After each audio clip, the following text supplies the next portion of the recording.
Hi, Bee.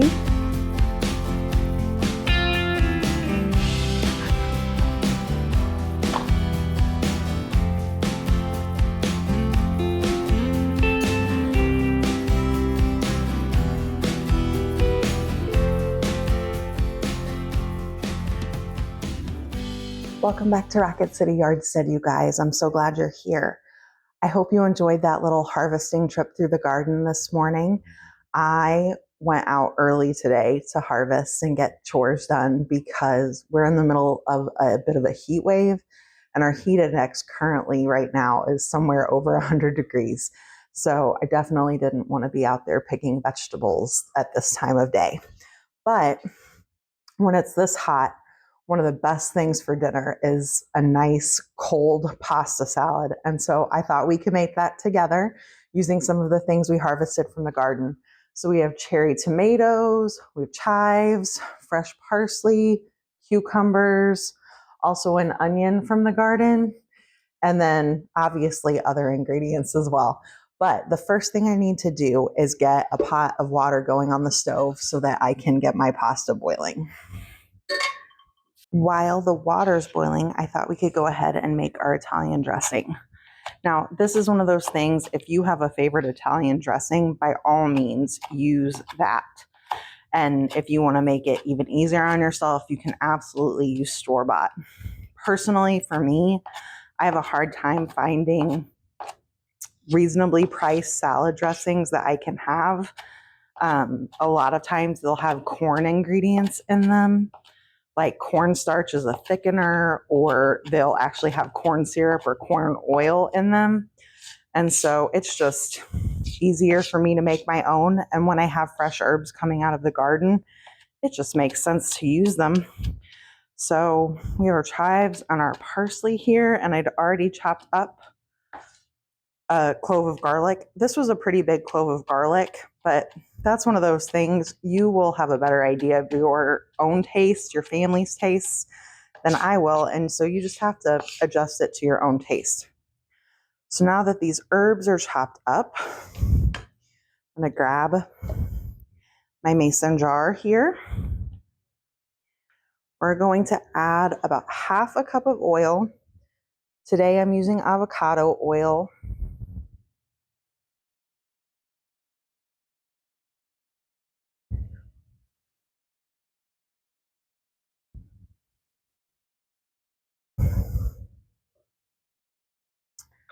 Then, this is slightly untraditional, but I like the emulsifying effects of mustard.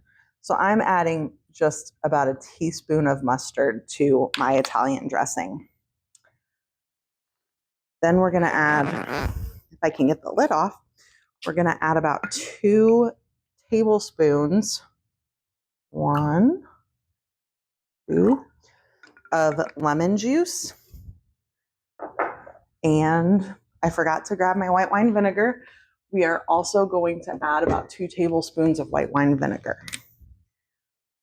1, 2. You can see how thoroughly I tend to measure. After that, we want anywhere from 1/4 teaspoon to 1/2 teaspoon of salt. I would err on the side of less and add more if you need it. But we are adding more salty ingredients to our salad because we have pepperoni and olives and cheese, and all of those things will add a salty flavor. Next, we're going to crack in some black pepper.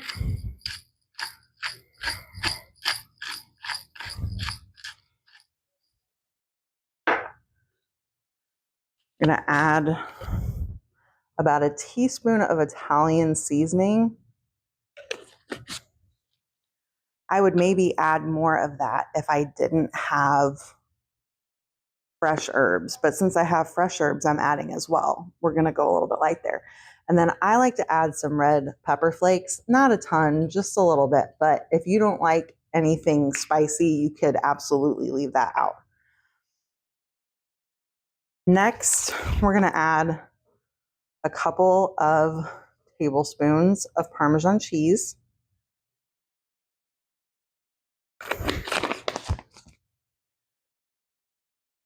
And then we're going to add in our garlic.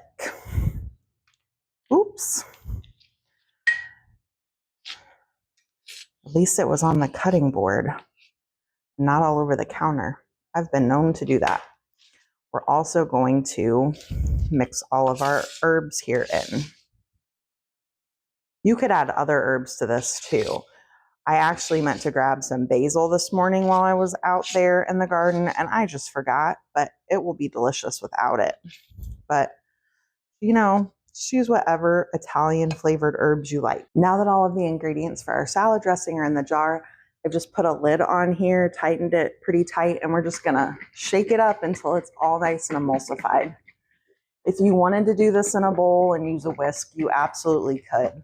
But I like the ease of the shaking because it goes so quickly. And this will last for a long time in your fridge, at least a couple of weeks, because it's got that vinegar and lemon juice in it. So all of that acidity will help make it last longer. My water is boiling now, so I'm gonna get my pasta going on the stove. This is the Tigiata brand brown rice spiral pasta. This is my favorite for making an Italian style pasta salad. I don't know about you guys, but when I was a kid, I loved the pasta salad kits that came in a box. I can't have those anymore because I can't have the wheat pasta. But when I make pasta salad, I like to make them as close to that as possible. It's just nostalgia, I think. But spiral noodles. I have found with rice pasta, it does actually help to put a little oil. I know they say you don't have to do that with like wheat pastas, but the rice pastas put off a lot of starch. And so it does help prevent it from boiling over. While this is boiling, I'm going to work on getting the rest of the ingredients all chopped up and ready to go on our salad. So I'm going to start with my red onion. I already cut the ends off and got it cleaned up a little bit.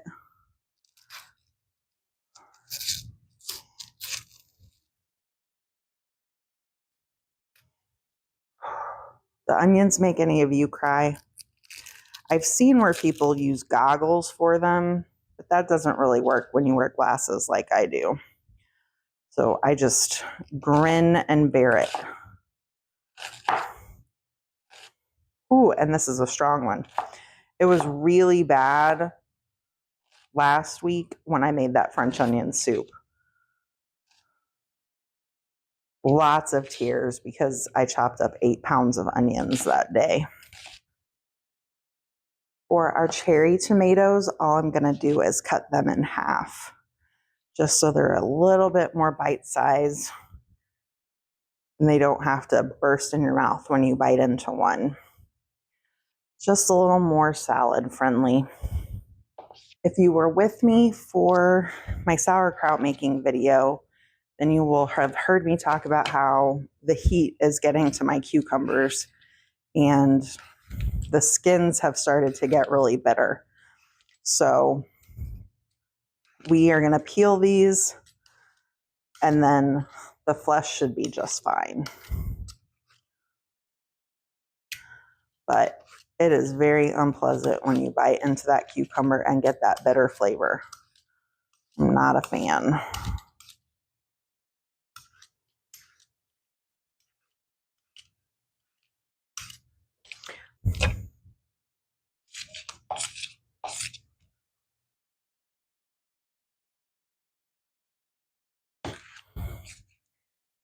If you were making this, you could chop your veggies in any shapes you want. I like to do little cubes on the cucumbers because I just kind of like to keep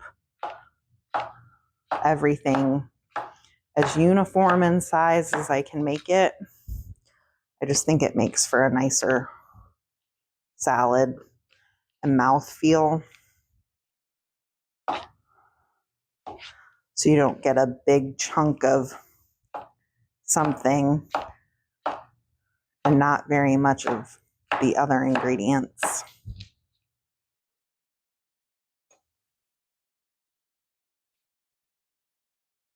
Next, I'm going to chop my olives in half. These are clearly not for my garden. I wish we could grow olives here. That would be fantastic. I'm in a group on Facebook where I saw a lady last year talk about brining all of her olives, and she had multiple 5-gallon buckets of olives off of her trees that she was brining, and I just thought that would be amazing. But you definitely have to live in just the right place to be able to grow those kind of things. I'm going to get this off the stove and drained, and then I want to run cold water over it to stop the cooking and cool it down for our salad. Ooh, steamy. My glasses are all fogged up. I'm going to let that water run on there for just a couple of minutes. Maybe not even that long, but just to get it cooled down. And while I'm doing that, I'm going to chop these artichoke hearts just a little bit smaller than they are in the can. We love artichokes, but this is one of those things that's absolutely a preference issue. And if you don't like them, by all means, leave them out. 2 more ingredients to prep before we're ready to throw our salad together. So you could absolutely leave your pepperoni whole. I like it cut into little strips, so I am going to take the time to do that. And then I also have a chunk of mozzarella cheese that we're going to cut into little cubes and add as well. So this will be a nice meal that will last us for several days, which will be nice because with this heat, we won't have to heat up the kitchen again for a few days. And it is supposed to cool off a little bit. By a little bit, I mean, I think we have one day that's supposed to be 89 in the forecast, but we will take whatever reprieve we can get from the heat. Okay, so now I'm just gonna cut this chunk of cheese into cubes.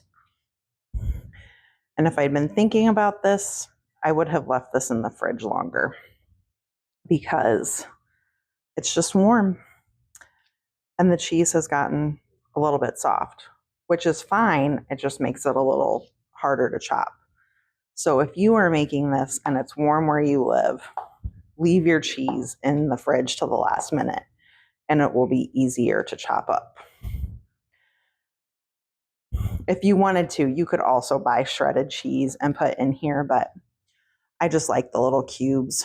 Now we have all of the ingredients in our bowl except for our pasta. I'm going to go ahead and give all of these ingredients a toss and just get them nice and incorporated with each other.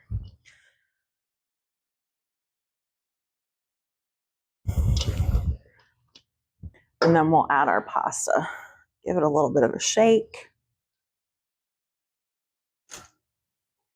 And one more shake for our salad dressing. And I'm going to pour this in here. I am going to reserve a bit of the salad dressing because pasta can soak up your dressing. And since we will definitely have leftovers from this, it might be nice to have just a little bit to add later. Also, if you wanted to add some more Parmesan cheese to this, you could. That would be really delicious. There's all kinds of changes that you can make if you had different taste preferences. But it's just a beautiful bowl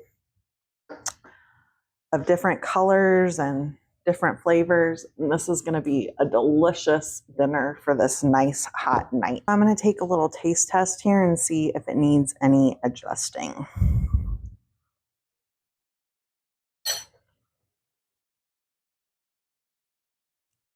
So it needs a little bit more vinegar. I'm just going to drizzle another tablespoon or so in.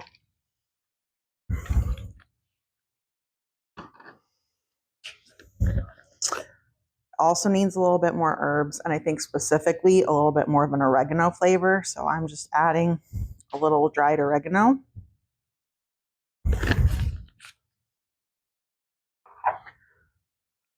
I'm gonna add a pinch more red pepper flake. Crack a little bit more black pepper in.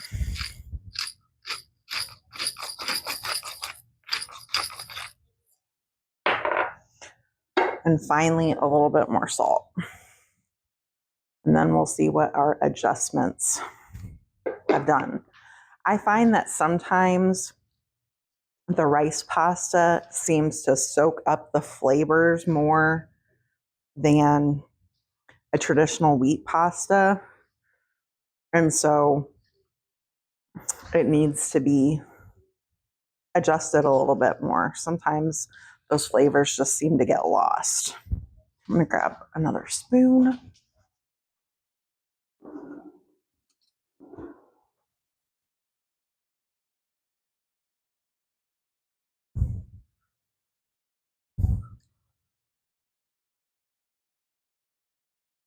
Mm-hmm.